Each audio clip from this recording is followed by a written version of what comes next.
Well, welcome back to Steve Robb Reviews. Today I'm going to show you a couple of hacks that I do when you have a fastener that you're trying to put in somewhere and you know what? Gravity's working against you and you're trying to get this thing in. Let's take, for instance, something like this setup here where you've got this fastener here and going in like this is no problem. Going in like this, well, you got a problem, don't you? Okay, so what a lot of people do, they'll take this here and they'll put some just ordinary thin paper over top, jam the fastener in there. Yeah, that works too. That works too. Or they may just get some tape, wrap it around the fastener, jam it in there. Sometimes that works too as well. Then you run into this situation where you got to put a nut. And let's just take, for instance, a nut like this. You put it in here. And yeah, works great like this. Like that, it don't work too good. What do you do in them situations?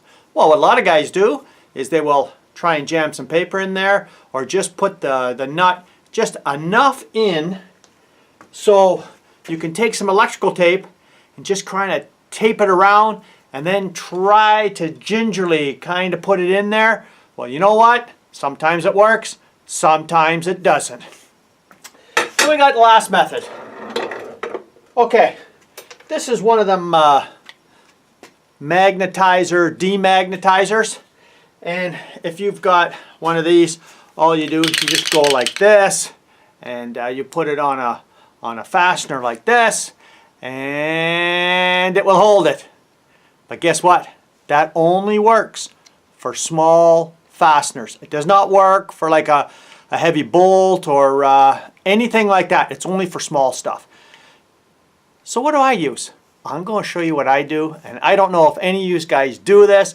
I've been doing this for years and years and years because it does get frustrating trying to work like this in a certain spot where you're working downhill, the fastener's falling off, you're trying to get it in there, or you're working with a nut, you're trying to get it in there and you're trying to thread it on, you can't get your hand down there.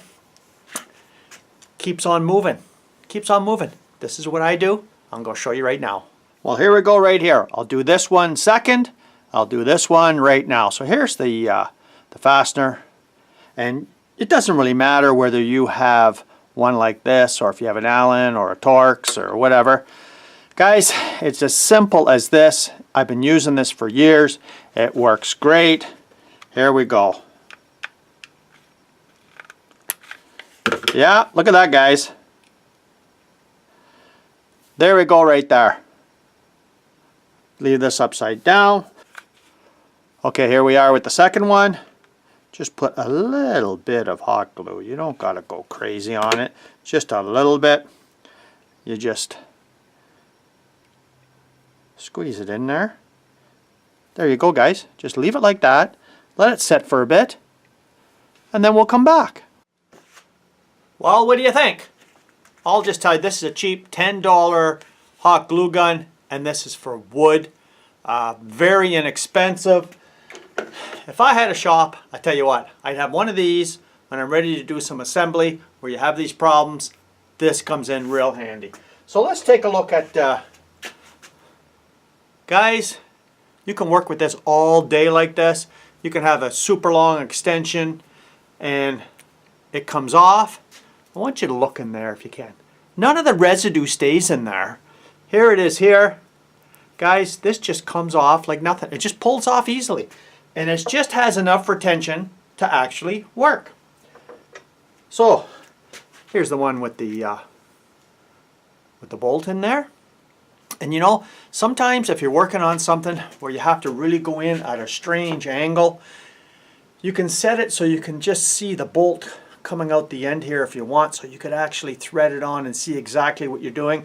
Your fastener's not way inside, or even if you're using like a short stubby, it doesn't have to be sitting in the back end of the socket. It could be here. So let's just put this in here and I'll show you how easy this comes apart. Guys, it comes apart real easy. It doesn't clog your sockets up or anything like that. It stays on this fastener most of the time. And if it doesn't, guys, it just takes a second just to zip, it comes out. It's for wood, it's not for steel, and that's the best part. So there's lots of alternatives. Like I said, you can use the tape, you can use all kinds of different things, you know, to hold the fastener in. But how many of you have actually used a glue gun? I think it comes in handy. If I, like I say, if I was a tech working in a shop, I'd have one off to the side, little spot ready for assembly, where I could just have this stuff all done ahead of time on the fasteners, ready to go, zip, zip, in. Time is money, right? Okay, so thanks for joining me here today. I hope you enjoyed this little bit of a hack. These guys come back again, watch more of this Steve Rob reviews. These guys take care now, eh? Cheers.